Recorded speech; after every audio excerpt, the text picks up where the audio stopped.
Good morning बच्चों। आज से हमारी ऑनलाइन क्लासेस स्टार्ट हो रही हैं। ऑनलाइन क्लास में हम साइंस सब्जेक्ट पढ़ रहे हैं, क्लास 7 हिंदी मीडियम में लेसन 1। तो लेसन 1 क्या है आपका कि पार्ट 1 है पादपों में पोषण। पादपों में पोषण लेसन का नाम क्या है आपका कि पादपों में पोषण। पादप पौधों को कहते हैं। तो उन पौधों में पोषण किस प्रकार से होता है वो आज हम पढ़ेंगे। तो मानव और जीव जंतु सबकी मूलभूत आवश्यकताओं के लिए पोषण कई मूलभूत आवश्यकताएं होती हैं, जिसमें एक पोषण भी है। तो ये मानव और जो जंतु है अपने पोषण के लिए दूसरों पर निर्भर रहते हैं। दूसरों पर मतलब पौधों पर निर्भर रहते हैं। तो पोषण क्या है? पोषण सजीवों द्वारा भोजन ग्रहण करने एवं इसके उपयोग की विधि को पोषण कहते हैं। सजीव कौन है? जैसे पौधे भी सजीव हैं, मनुष्य भी हैं, जंतु भी हैं, तो ये सजीव कहलाते हैं। इन सजीवों के द्वारा भोजन ग्रहण करना मतलब भोजन को ग्रहण करना, भोजन खाना है ना। भोजन प्राप्त करने के बाद उसको किस प्रकार से उपयोग करना, तो ये क्या कहलाता है? पोषण कहलाता है। तो पोषण क्या है? सजीवों द्वारा भोजन ग्रहण करने एवं उसके उपयोग की विधि को पोषण कहते हैं। अब पोषक क्या है? तो जो भोजन के घटक हैं, भोजन के जो घटक होते हैं वो क्या कहलाते हैं? पोषक भोजन के घटक पोषक कहलाते हैं। पोषक के घटक कौन कौन से हैं? कौन कौन से पोषक के घटक हैं? तो विटामिन, खनिज लवण, प्रोटीन, वसा, कार्बोहाइड्रेट है। विटामिन हमें किससे? सब्जियों से प्राप्त होता है। खनिज लवण जो हमें भूमि से प्राप्त होते हैं। प्रोटीन दालों आदि में रहता है, दूध में प्राय पाया जाता है। प्रोटीन वृद्धि प्रोटीन से क्या होता है? शरीर की वृद्धि होती है। इसी प्रकार वसा भी हमारे शरीर के लिए आवश्यकता है। कार्बोहाइड्रेट जो स्टार्च है वो भी हमारे शरीर के लिए आवश्यक है। तो ये सब चीज़ें क्या हैं? पोषक के घटक कहलाते हैं। तो पोषक के घटक कौन कौन से हैं? विटामिन, खनिज लवण, प्रोटीन, वसा, कार्बोहाइड्रेट, ये सब पोषक के घटक है। क्या केवल पौधे अपना भोजन स्वयं बनाते हैं? तो मतलब ये है कि पौधे अपना भोजन स्वयं बनाते हैं कि कोई और जीव जंतु भी अपना भोजन स्वयं बनाते हैं? तो हाँ, सिर्फ क्या है? पौधे ही अपना भोजन स्वयं बनाते हैं। मनुष्य है, जीव जंतु हैं, क्या केवल पौधे अपना भोजन बनाते हैं? तो हाँ, सिर्फ पौधे ही अपना भोजन बनाते हैं। जीव जंतु और मनुष्य हैं वो अपने भोजन के लिए दूसरों पर निर्भर रहते हैं। तो जानवर होए तो कुछ जानवर क्या होते हैं? वो पौधों से भोजन प्राप्त करते हैं, और कुछ जानवर होते हैं जो दूसरे जानवरों को खाकर अपना भोजन प्राप्त करते हैं। जैसे हिरन है, गाय है, भैंस है। तो ये सब क्या है? ये सब क्या है? पौधों से ही भोजन प्राप्त करते हैं। हिरन है वो भी घास खाती, गाय भी पादप से ही अपना भोजन प्राप्त करते हैं। भैंस है, बकरी है, जितने भी हैं ये पौधों से अपना भोजन प्राप्त करते हैं। बाघ, शेर जो ये जानवर है ये दूसरों जानवरों को खाते हैं। जैसे खरगोश आदि जानवरों को खाते हैं। तो खरगोश वगैरह जो हैं वो अपना भोजन किससे प्राप्त करते हैं? वो अपना भोजन पौधों से प्राप्त करते हैं। मनुष्य भी क्या करते हैं? अपना भोजन पौधों से प्राप्त करते हैं। जो भोजन उनका है वो पादप से ही प्राप्त होता है। और दूसरे जानवरों मतलब जो जानवर है वो दूसरे जंतु को खाकर अपना भोजन प्राप्त करते हैं। इसी प्रकार जो जीव जंतु हैं और मनुष्य हैं परोक्ष या अपरोक्ष रूप से भोजन पादप से ही प्राप्त करते हैं। जो दूध हम पीते हैं वो हमें किससे प्राप्त होता है? तो गाय भैंस से प्राप्त होता है। तो गाय भैंस भी क्या है? वो पादप पर निर्भर रहती है। तो इस प्रकार जैसे मैंने बताया कि मनुष्य है या जीव जंतु है परोक्ष या अपरोक्ष रूप से पौधों पर प्राप्त होते हैं। मनुष्य जो दूसरे कई मनुष्य शाकाहारी होते हैं, कई मनुष्य मांसाहारी होते हैं जो दूसरे जंतु को खाते हैं। तो इस प्रकार जो शाकाहारी होते हैं वो भी पौधों पर निर्भर रहते हैं, और जो मांसाहारी रहते हैं वो दूसरे जंतु को खाते हैं, तो दूसरे मुर्गी वगैरह जैसे वो भी पादप पर निर्भर रहती है। इस प्रकार मनुष्य हो या जीव जंतु हो, दोनों ही परोक्ष या अपरोक्ष रूप से पादप पर निर्भर, अपने भोजन के लिए पादप पर निर्भर रहते हैं। अब अभी तक हमने क्या पढ़ा, यहाँ पे पोषण पढ़ा, पोषक के घटक पढ़े हैं, कौन कौन से होते हैं और किस प्रकार से जीव जंतु पादप पर निर्भर रहते हैं। अब पादपों में पोषण विधि किस प्रकार से होती है, पादपों में पोषण विधि किस प्रकार से होती है, तो पादपों में पोषण विधि को दो भागों में बांटा गया है। पादपों में पोषण विधि को दो भागों में बांटा गया है, एक है स्वपोषण, दूसरा है विषम पोषण। स्वपोषण, स्वपोषण मतलब स्वयं माने आपको मालूम है स्वयं, तो जो स्वयं अपना भोजन बनाता है वो क्या कहलाते हैं, स्वपोषण कहलाते हैं। तो स्वपोषण विधि क्या है, पोषण की वह विधि जिसमें जीव अपना भोजन स्वयं संश्लेषित करते हैं, स्वपोषण कहलाते हैं। और ऐसे पादपों को स्वपोषी कहते हैं। स्वपोषण मतलब पोषण की वह विधि जिसमें जीव अपना भोजन स्वयं संश्लेषित करते हैं। जैसे पौधे हैं तो वो क्या करते हैं, अपना भोजन स्वयं बनाते हैं। पौधे जो हैं वो अपना भोजन स्वयं बनाते हैं, संश्लेषित करते हैं। तो अब इसके आगे पौधे अपना भोजन किस प्रकार बनाते हैं इसको हम आगे देखेंगे। ऐसे पादपों को स्वपोषी कहते हैं। अब हमने यहाँ देख लिया स्वपोषण। अब विषम पोषण, विषम पोषण क्या है कि जो जीव अपने भोजन के लिए दूसरों पर निर्भर करते हैं। तो विषम पोषण क्या है, पोषण की वह विधि जिसमें जीव अन्य जीवों द्वारा संश्लेषित भोजन ग्रहण करते हैं, विषम पोषण कहलाते हैं। जीव अन्य जीवों द्वारा, जैसे मैंने बताया कि बाघ है, शेर है, तो अपने भोजन के लिए दूसरे जानवरों को खाते हैं, और वो दूसरे जानवर क्या है, पादप पर निर्भर रहते हैं। तो जो मनुष्य है वो भी जीवों को खाते हैं, तो वो भी अपने भोजन के लिए दूसरे पर निर्भर रहते हैं। और मनुष्य जो है, जो भोजन करता है, खाना खाता है, फल फ्रूट खाता है, तो हमें कहाँ से मिलता है, पौधों से मिलता है। तो इस प्रकार वह भी पौधों पर निर्भर करता है। तो विषम पोषण क्या है, जो जीव अन्य दूसरे पर निर्भर हैं वो क्या कहलाते हैं, विषम पोषण कहलाते हैं। विषम पोषण, और ये क्या कहलाता है, विषम पोषी कहलाता है। अब जैसे आप देखोगे पेड़ पौधों में भी कई जो रहते हैं विषम पोषी रहते हैं या परजीवी उसको कहते हैं। जैसे अमरबेल है, तो अमरबेल क्या है, पीले रंग की रहती है, और देखा होगा आपने वृक्ष, दूसरे वृक्ष पर लिपटी रहती है। तो वो अपना भोजन क्या करती है, अमरबेल क्या है, दूसरे पौधों पर लिपटी रहती है। वो भोजन किससे प्राप्त करती है, दूसरे पौधों से प्राप्त करती है। तो वो क्या कहलाते हैं, परजीवी कहलाते हैं। तो इस प्रकार हमने देखा कि स्वपोषी क्या है, विषम पोषी क्या है। स्वपोषी वह है जो अपना भोजन स्वयं संश्लेषित करते हैं, वो स्वपोषी कहलाते हैं। विषम पोषी क्या है, जो अपने भोजन के लिए दूसरे जीवों द्वारा संश्लेषित भोजन को ग्रहण करते हैं, वो विषम पोषी कहलाते हैं।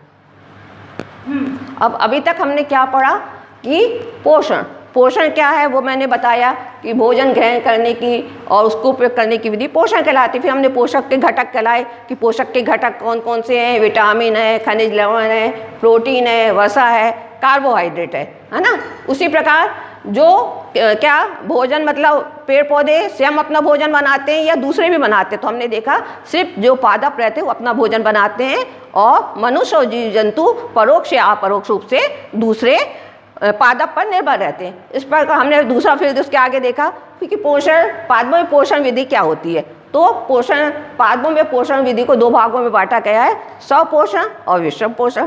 स्वपोषण क्या है, जो अपना भोजन स्वयं बनाते हैं वो स्वपोषण कहलाते हैं। विषम पोषण क्या है, जिसमें जीव अन्य जीवों द्वारा संश्लेषित भोजन को ग्रहण करते हैं, वो विषम पोषण कहलाते हैं। अब इसके आगे का अभी हम आगे पढ़ते हैं। अभी हमने देखा कि पौधे अपना भोजन किस प्रकार बनाते हैं। तो पौधे अपना भोजन स्वयं बनाते हैं। तो पौधों की जो भोजन बनाने की क्रिया है वो किसके द्वारा होती है, तो वो किसके द्वारा, प्रकाश संश्लेषण के द्वारा होती है। तो प्रकाश संश्लेषण के द्वारा पौधों में भोजन बनाने की क्रिया होती है। अब पादपों में खाद्य संश्लेषण का प्रक्रम क्या है, मतलब प्रकाश संश्लेषण की क्रिया किस प्रकार से होती है उसको हम देखते हैं। तो पहला क्या है, इसमें पत्तियां पादप की खाद्य फैक्ट्रियां, जो पौधों में पत्तियां होती हैं उसमें भोजन बनाने की क्रिया होती है। खाद्य फैक्ट्रियां मतलब उसमें भोजन इकट्ठा होता है। दूसरा है पादपों में खाद्य पदार्थ का संश्लेषण उनकी पत्तियों के द्वारा होता है। पौधों में जो खाद्य बनता है और उसका जो संश्लेषण होता है वो किसके द्वारा होता है? पत्तियों के द्वारा होता है। तीसरा है मिट्टी में उपस्थित जल एवं खनिज लवण जड़ द्वारा अवशोषित किए जाते हैं। तो हमने देखा है कि जो मिट्टी है, मिट्टी के नीचे जो जल और लवण होता है वो किसके द्वारा? जड़ों के द्वारा अवशोषित किए जाते हैं। जड़ों के द्वारा अवशोषित करने के बाद वो क्या करते हैं? तने के द्वारा पौधों तक, पत्तियों तक पहुंचाते हैं। तो क्या है? मिट्टी में से जल एवं खनिज लवण जो है वो जड़ के द्वारा अवशोषित किए जाते हैं और तने के द्वारा पत्तियों तक पहुंचाए जाते हैं। पत्तियों की सतह पर उपस्थित रंध्रों द्वारा वायु में उपस्थित कार्बन डाइऑक्साइड प्रवेश करती है। तो क्या है? पत्तियों की सतह पर दोनों तरफ छोटे छोटे छिद्र होते हैं। तो छोटे छोटे जो छिद्र होते हैं उसे क्या कहते हैं? हम स्टोमेटा कहते हैं। तो इस स्टोमेटा की सहायता से जो वायु में उपस्थित कार्बन डाइऑक्साइड है वो प्रवेश करती है। तो अब प्रकाश संश्लेषण की क्रिया में जो हमने खाद्य किस प्रकार से, मतलब प्रकाश संश्लेषण की क्रिया होती है वो प्रक्रम को देखा। पहले हमने देखा कि पत्तियां पादपों की खाद्य फैक्ट्रियां हैं। दूसरा हम देखा पादपों में खाद्य पदार्थ का संश्लेषण उनकी पत्तियों के द्वारा होता है। तीसरा हमने देखा मिट्टी में उपस्थित जल एवं खनिज लवण जो है जड़ के द्वारा अवशोषित किए जाते हैं और तने के द्वारा वो पत्तियों तक पहुंचाए जाते हैं। मतलब मिट्टी में से उपस्थित जल और खनिज जो है वो जड़ के द्वारा अवशोषित होकर तने को पहुंचाती हैं और तनों से वो पत्तियों तक पहुंचता है। फिर पत्तियों में जो छोटे छोटे छिद्र होते हैं उसे हम स्टोमेटा कहते हैं और उस स्टोमेटा की सहायता से जो वायु कार्बन डाइऑक्साइड है वो वहां तक पहुंचती है।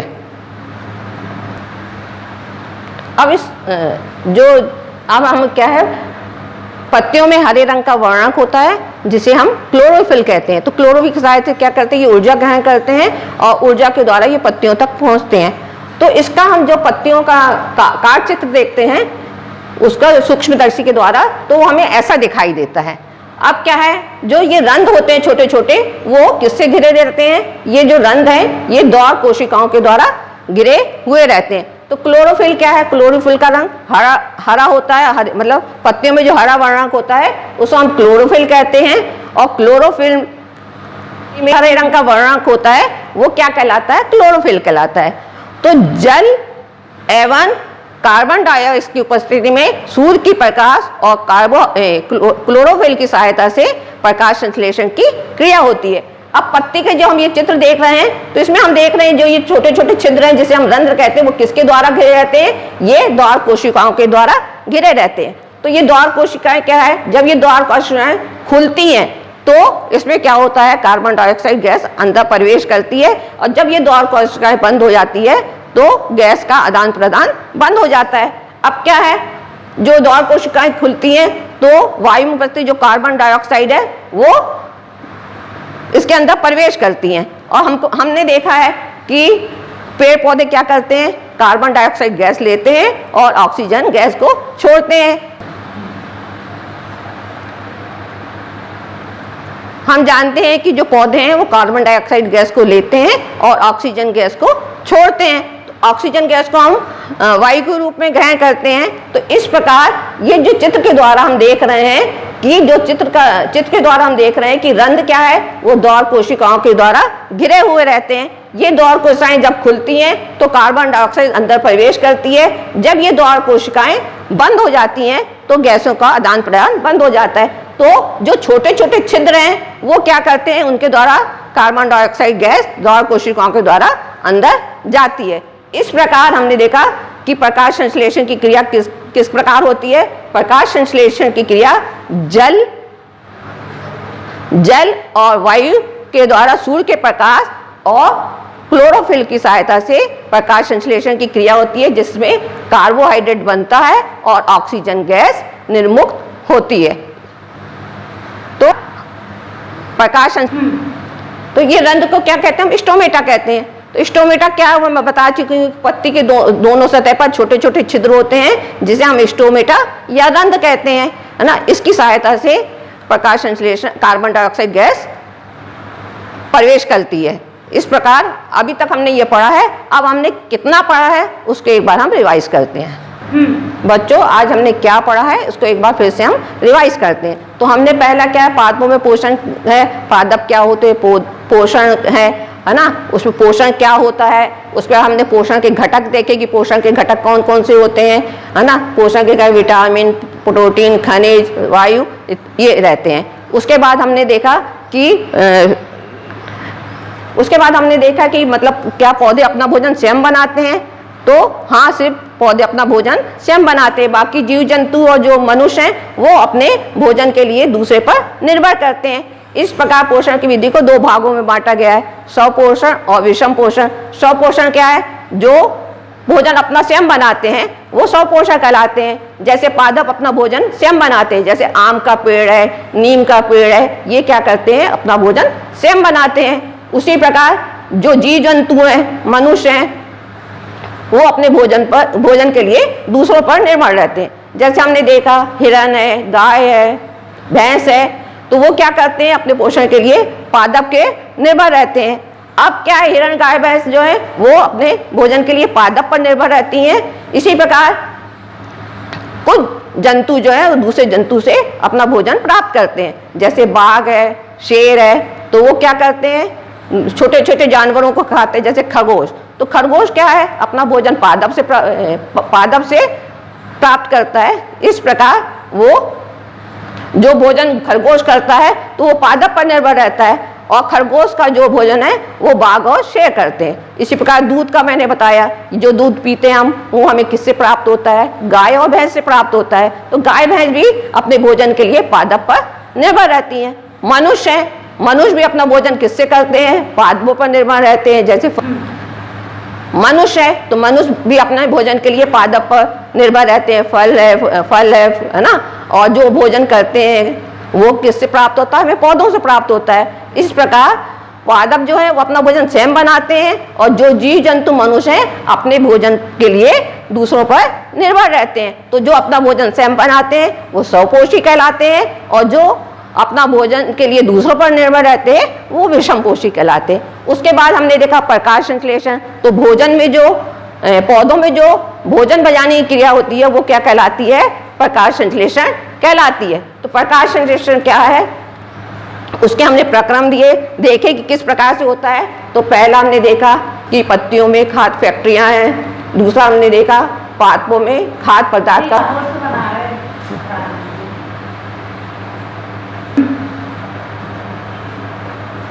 पादप की खाद्य फैक्ट्रियां क्या हैं, पत्तियां हैं, है ना।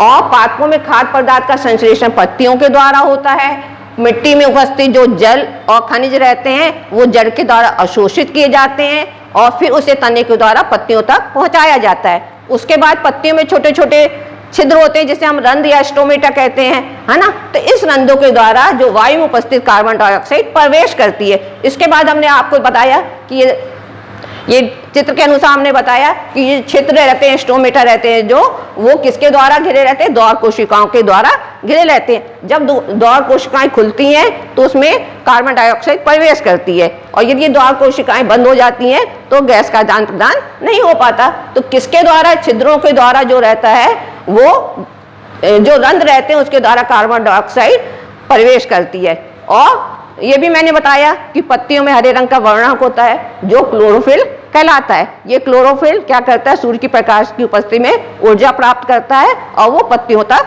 पहुंचाता है। इस प्रकार प्रकाश संश्लेषण की क्रिया में जल और वायु के द्वारा सूर्य के प्रकाश और क्लोरोफिल की सहायता से प्रकाश संश्लेषण की क्रिया होती है, जिसमें कार्बोहाइड्रेट बनता है और ऑक्सीजन निर्मुक्त होती है। कार्बोहाइड्रेट जो है पत्तियों में स्टार्च के रूप में संचित हो जाता है और ऑक्सीजन निर्मुक्त होती है, जिसे हम लेते हैं। इस प्रकार आज हमने पादप में पोषण, पोषण के घटक, प्रकाश संश्लेषण पढ़ा है। अब प्रकाश संश्लेषण को थोड़ा सा विस्तार से हम कल पढ़ेंगे।